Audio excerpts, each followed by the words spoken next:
Ashadhi Ekadashi special सोनाज रेसिपीमध्ये काय बनणार आहे, चला तर मग या मैत्रिणींनो. तर नमस्कार, मी स्वाती सोनाज रेसिपीमध्ये तुमचे खूप खूप अगदी मनापासून स्वागत करते. चला तर मग वेळ न घालवता रेसिपीला सुरुवात करूया. असं उपवास असला का तिखट खाल्लं का काहीतरी गोड खाऊ वाटतं, म्हणून मी तुमच्याकरता मग ही रेसिपी घेऊन आलेली, मस्त अशी बर्फी, तीही शेंगदाण्यांपासून.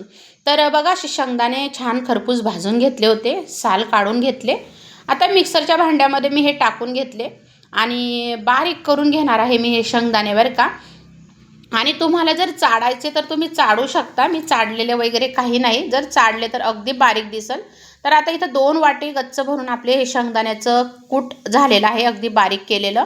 1 वाटी साखर, अर्धी वाटी पाणी. तर आता बघा, ज्या कढईमध्ये शेंगदाणे भाजले होते तीच कढई घेतली, त्यामध्ये अर्धी वाटी पाणी टाकलं आणि गॅस चालू केला, मध्यम ठेवला आणि 1 वाटी साखर घेतलेली होती ती टाकून घेतली. तर 2 वाटी जे आपण शेंगदाण्यांचं कूट करून घेतलं अगदी बारीक, तर पीठ करून घेतलं जसं पिठासारखं. तर त्याला 1 वाटी साखर. बाकी अजून तुम्हाला जर गोड हवी असेल तर तुम्ही थोडीशी साखर वाढवू शकता, किंवा कमी हवी असेल तर कमी करू शकतात. पण 2 वाटीला 1 वाटी साखर परफेक्ट होते. तर बघा, आता साखर टाकून घेतली मी आणि हे छान असं शिजू द्यायचा, बरं का. हा पाक म्हणजे मी तुम्हाला दाखवतेच, आपण असं बघूया पुढं पाक झाला हे कसं समजेल. तर आता हे बघा, आता मी इथं मध्यम गॅस केलेला आहे. आता 1 वाटी पाणी घेतलं, एका वाटीमध्ये पाणी घेतलं. आता हा पाक मी टाकून बघितला तर तो लगेच वितळून गेला, म्हणजे हा पाक आपला अजून तयार झालेला नाही मैत्रिणींनो. तर तर आता बघा, मी परत हा पाक टाकून बघत आहे. तर तुम्ही बघू शकता, छान असं. आता मला याची आत्ताही गोडी काही म्हणजे गोळा झालेली दिसली नाही. तर अजून मी थोडासा शिजू देणार आहे पाक. तर जेव्हा म्हणजे खूप पण अशी घट्ट गोडी नाही, बरं का, अशी लगेच जमा व्हायला पाहिजे पाण्यामध्ये ह्या साखरेच्या पाकाची गोडी. तर बघा आता आपला पाक थोडीशी अशी गोडी जमा झाली होती आणि इथं मी आता 1 चम्मच वेलची पूड टाकलेली आहे. हे छान हलवून घ्यायचं. आता इथं आपला पाक बघा, आता मी अजून एकदा चेक करते आहे. तर बघा, अशी पटकन गोडी जमा झालेली आहे, म्हणजे पाक असा पाण्यामध्ये. तर ह्या अशीच पाहिजे आपल्याला, या प्रकारे. तर आता इथं आपला पाक बरोबर तयार झालेला आहे. तर असा वितळला नको पाहिजे तो पाण्यामध्ये.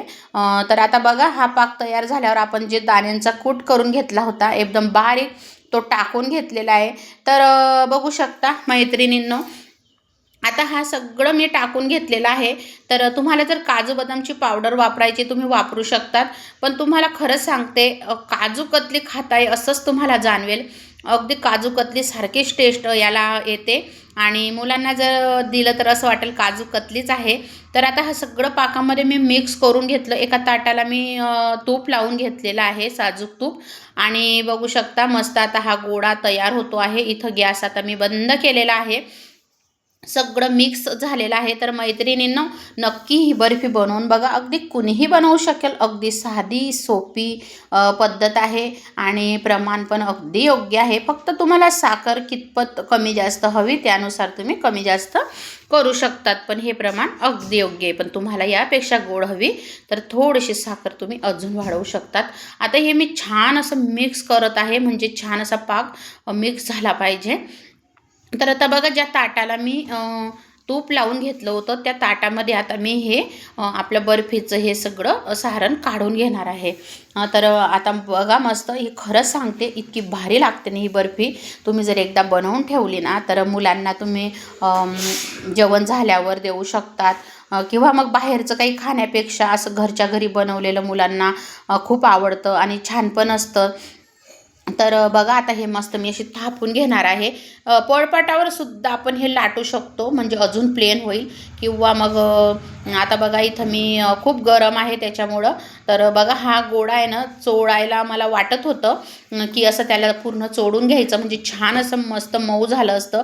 पण हाताला चटके लागत होते म्हणून मी असंच राहू दिलं.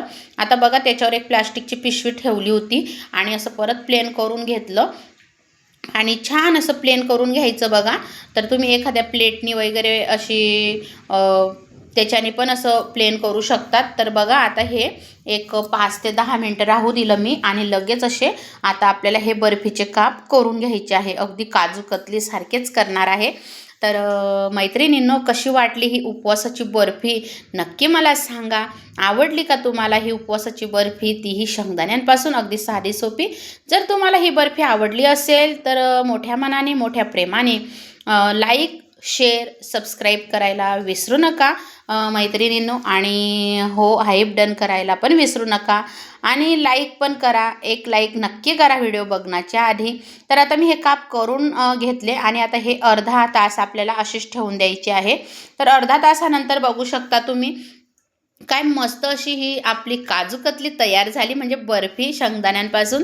तर वाटते आहे ना, अगदी बाहेरच्यापेक्षाही मस्त घरच्या घरी आपण पटकन मुलांना बनवून देऊ शकतो. किंवा पाहुणे आले तर ताटामध्ये एखादा गोड पदार्थ पाहिजे, तर काय बनवायचं, तर तुम्ही पटकन ही बर्फी बनवू शकतात. काही वेळ लागत नाही आणि साधी सोपी, अगदी कुणीही सहज बनवल. तर मैत्रिणींनो, सर्वांना आषाढी एकादशीच्या खूप खूप शुभेच्छा आणि रामकृष्ण हरी. बघू शकता आता आपण एका प्लेटमध्ये ही बर्फी काढून घेणार आहेत मस्तपैकी. तर एक प्लेट घेतलेली आहे आणि मस्त छान असं, तर बघा अशी ठेवल्यानंतर असं वाटेल काजू कतलीच आहे. रेसिपीला भरभरून प्रेम द्या तुम्ही. खरंच छान छान कमेंट करतात मैत्रिणींनो, खूप छान वाटतं. आणि तुमच्या कमेंट वाचून एक मनाला खरंच उत्साह, एक आनंद निर्माण होतो. म्हणजे कमेंट बघून अजून एक आपल्याला प्रेरणा येते की अजून आपल्याला छान छान रेसिपी बनवण्याची उत्सुकता वाढते आपली आणि छान वाटतं तुम्ही जे कमेंट करतात मैत्रिणींनो. तर बघू शकता आता मस्तपैकी मी ही बर्फी रचत आहे. तर कुणाकुणाला खरोखर आवडली अगदी मनापासून सांगा. तर नक्की तुम्हीही बनवून बघा आणि संध्याकाळीही तुम्ही बनवून बघितली तरी चालेल. आपली ही रेसिपी लवकरच येऊन जाणार आहे दुपारी. तर तुम्ही संध्याकाळीही बनवून बघा. आणि आता बघा छान अशी ही बर्फी मस्त रचून घेतलेली आहे मी. तर ही झटपट बर्फी कुणाकुणाला आवडली सांगायला मात्र विसरू नका. आणि या मैत्रिणींना तुम्ही पण खायला बर्फी. तर खरंच एक आपण बनवल्यावर एक आनंद होतो, आपल्या हाताने बनवल्यावर तर तो आनंद एक वेगळाच असतो. बाहेरून आणलेला तो आनंद वेगळाच असतो. आणि स्वतःच्या हाताने बनवलेली कोणतीही गोष्ट किंवा पदार्थ एक मनाला खरंच खूप आनंद देतो.